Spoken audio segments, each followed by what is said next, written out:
और तेजस्वी प्रसाद यादव पर land for job का मामला है, चार्जशीटेड हो गए हैं, तो उनको तो नैतिकता के आधार पर खुद इस्तीफा दे देना चाहिए था।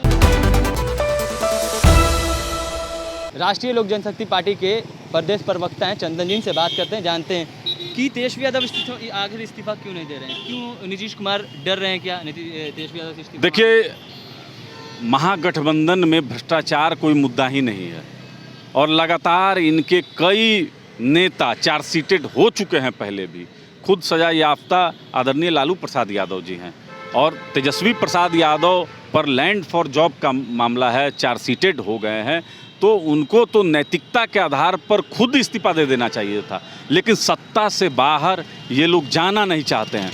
और जो नीतीश कुमार क्राइम, करप्शन और कॉलोनिज्म पे बात करते थे कि हम समझौता नहीं करते हैं, आज नीतीश कुमार सत्ता के लिए समझौता कर रहे हैं। और आप ऐसा भी समझ सकते हैं कि उनको डर है कि अगर तेजस्वी प्रसाद यादव से वो इस्तीफा मांग लिए तो उनकी सरकार गिर जाएगी और उनको तो विपक्षी एकता का कन्वेनर बनना है, प्रधानमंत्री पद का उम्मीदवार बनना है और उसके लिए लालू प्रसाद यादव की सहमति और साथ की ज़रूरत पड़ेगी।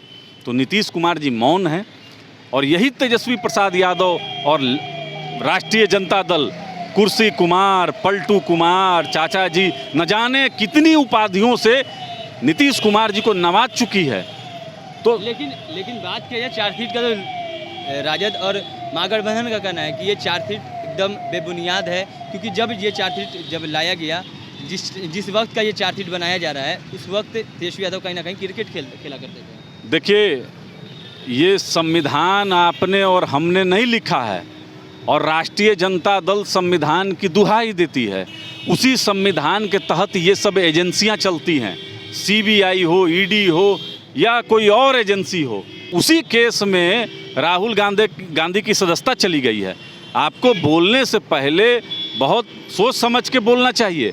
और आप तो आरोप लगा दे रहे हैं कि ये सब एजेंसी से जानबूझकर कराया जा रहा है। अरे आप कोर्ट न जाइए, आपको संविधान पर यकीन है ना कि नहीं है? आखिर एक बात बताइए, अगर जितने भी भ्रष्टाचारी या केंद्र सरकार में या राज्य सरकार में, उनको इस्तीफा दे देना चाहिए? देखिए, अगर आप पे आरोप लगा है, आप इस्तीफा दीजिए चाहे ना दीजिए, ये आपके इस्तीफा दे देने से ही रुकेगा नहीं। यह कोर्ट में तय होगा कि आप वाकई में भ्रष्टाचारी हैं कि नहीं हैं। मान के चलिए कि मैं आप पे आरोप लगा दिया, चार्जशीट आपको कर ही दिया, आप कोर्ट में जाइएगा और पुनः उस सम्मान के साथ आप लौटिएगा। अगर आपको याद होगा तो बिफोर आप सुन लीजिए, मैं उदाहरण आपको दे रहा हूँ, मैं उदाहरण के साथ आपको बता रहा हूँ कि अगर आपको याद होगा तो बिफोर्स मामले में राजीव गांधी पर आरोप लगा था और एक बहुत बड़े घोटाले में आदरणीय लाल कृष्ण आडवाणी जी पर आरोप लगा था और आडवाणी जी ने स्पष्ट कहा था कि मैं तब तक सदन में नहीं आऊँगा जब तक मैं बेदाग नहीं हो जाऊँगा। और माननीय सर्वोच्च न्यायालय के आदेश के अनुसार वो बेइज्जत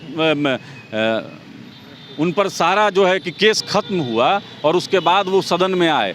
तो अगर आप में अगर आत्मशक्ति है तो आपको मुकाबला करना चाहिए कोर्ट के माध्यम से, लेकिन किसी भी एजेंसी पर उंगली उठा देना ये बहुत गलत काम है। और एक आगे के लिए इस तरीके का एक लाइन खींचा जाता है जिससे कोई भी कह सकता है कि भाई मेरे पे तो आरोप लगाया गया है। माननीय प्रधानमंत्री में जुड़ जाएंगे, उन पे कार्रवाई नहीं होगी। माननीय प्रधानमंत्री जी ने जो कहा है वो अक्षर अक्षर सत्य है।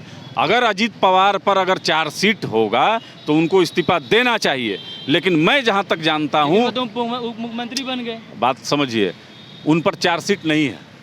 स्पष्ट मैं आपको बता रहा हूं कि उन पर चार्जशीट नहीं है। अगर एक आरोप तो है, लेकिन अगर चार्जशीट, या तो नरेंद्र मोदी झूठे हैं, फिर नाम लिया था क्या? नाम पवार लिया था तो नहीं बताया। अरे पवार लिया तो सुप्रिया सुले भी होंगी। आपको समझने में दिक्कत है पत्रकार महोदय।